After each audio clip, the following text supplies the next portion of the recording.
السلام علیکم اللہم صلی علی محمد عبدک و رسولک و صلو علیہ المومنین والمومنات والمسلمین والمسلمات۔ ناظرین، Tariq Kazmi the central info سے ملکی اور بین الاقوامی نیوز کے ساتھ حاضر خدمت۔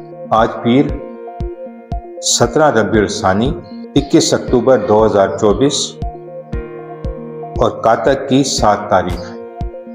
تو چلتے ہیں آج کی بین الاقوامی نیوز کی طرف۔ ترکیہ نے کہا ہے کہ اسرائیل کے لبنان اور غزہ میں حملے ایران کو جائز اقدامات پر مجبور کر رہے ہیں۔ ترک وزیر خارجہ حاکان فیدان نے ایرانی ہم مذہب کے ہمراہ کانفرنس میں کہا ہے کہ اسرائیل کا جاہرانہ رویہ ایران کو جائز اقدامات پر مجبور کر رہا ہے۔ یورپی یونین خلیجی تعاون کونسل سربراہی اجلاس۔ غزہ اور لبنان میں جنگ بندی کا مطالبہ۔ سعودی ولی عہد شہزادہ بن محمد بن سلمان سمیت خلیجی رہنماؤں کی یورپی یونین اور خلیجی ملکوں کے سربراہی اجلاس میں شرکت۔ سربراہی اجلاس کے اختتام پر ایک مشترکہ بیان میں دونوں فریقوں نے کہا کہ وہ 35 سال قبل شروع کیے گئے ایک آزاد تجارتی معاہدے پر مذاکرات کو بحال کریں گے۔ اجلاس کا بنیادی مقصد مشرق وسطی میں ایک عمومی ہنگامہ آرائی کو روکنا ہے۔ اپنی نوعیت کا یہ پہلا سربراہی اجلاس بیلجیم کے دارالحکومت میں یورپی یونین کے رہنماؤں کے اجلاس کے موقع پر ہوا ہے۔ مذاکرات مشرق وسطی میں جنگ بندی اور کشیدگی میں کمی لانے میں مدد کریں گے۔ وزیر اعظم بیلجیم۔ یورپی یونین نے لبنان اور غزہ میں جنگ بندی کا مطالبہ کیا ہے۔ اقوام متحدہ کے بچوں سے متعلق ادارے یونیسیف نے خبردار کیا ہے کہ جنگ کی وجہ سے بچے اسکول جانے سے قاصر ہیں اور بہت سے اسکولز کو عارضی پناہ گاہوں میں تبدیل کر دیا گیا ہے۔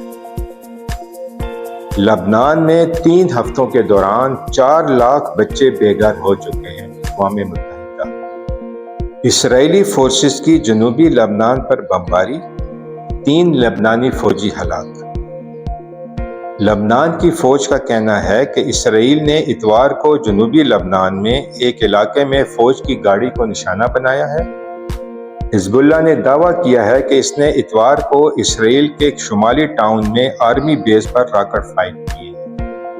دنیا کے مختلف ممالک میں جمعرات کی شب سپر مون کے خوبصورت نظارے کیے گئے۔ رواں سال کے سپر مون کو دیکھنے کے لیے مختلف شہروں میں لوگ باہر نکل آئے اور اس نظارے کو اپنی آنکھ سے دیکھا۔ یہ فل مون، جسے اکتوبر کا ہنٹر مون بھی کہا جاتا ہے، جمعرات کو اپنے عروج پر تھا اور یہ اگست اور ستمبر میں دیکھے گئے سپر مون کے مقابلے میں زیادہ بڑا اور روشن تھا۔ سپر مون کی اصطلاح اس وقت استعمال کی جاتی ہے جب چاند معمول کے مقابلے میں زمین کے زیادہ قریب آ جاتا ہے۔ ایران پر اسرائیلی حملے کے منصوبے کی ٹاپ سیکرٹ دستاویزات لیک۔ امریکہ میں تحقیقات شروع۔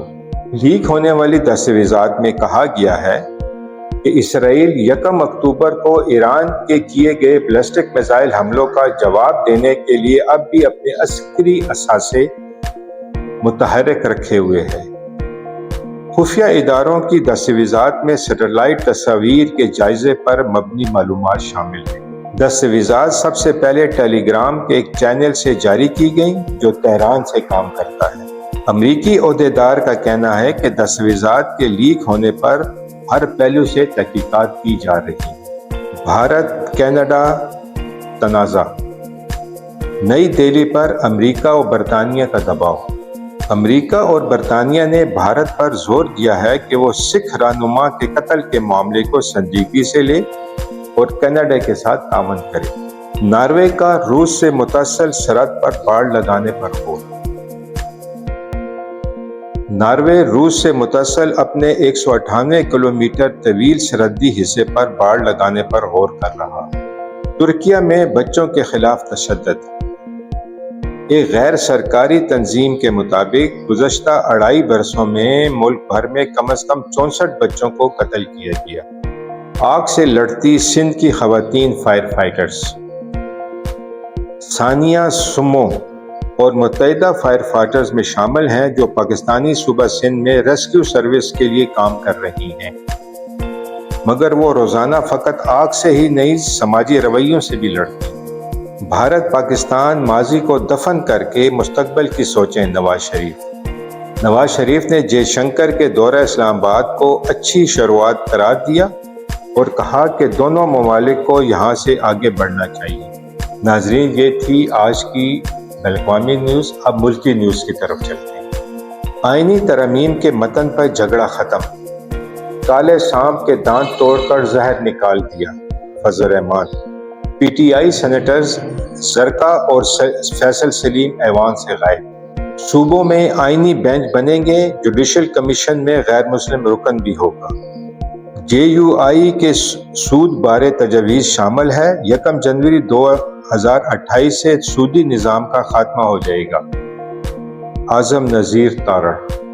آئینی ترمیم معاملے پر پی ٹی آئی خیبر پختونخوا مکمل طور پر لا تعلق۔ منصور علی شاہ میرٹ پر پورے اترے تو چیف جسٹس بن جائیں گے، بلاول۔ بی این پی سربراہ اختر مینگل کو سینٹ گیلری سے نکال دیا گیا۔ میں نے سب کی چوری پکڑی تو حکومتی وزراء کے پسینے نکل گئے، اختر مینگل کی گفتگو۔ آئینی ترامیم کا حصہ بننا سنگین جرم ہے، علی ظفر۔ ناظرین، یہ تھی آج کی ملکی اور بین الاقوامی نیوز۔ اس کے ساتھ ہی طارق کاظمی کو سینٹرل انفو سے اجازت دیں۔ اللہ تعالی ہمیں خوشیاں اور نیکیاں بکھورنے کی توفیق عطا فرمائے۔ اللہ حافظ۔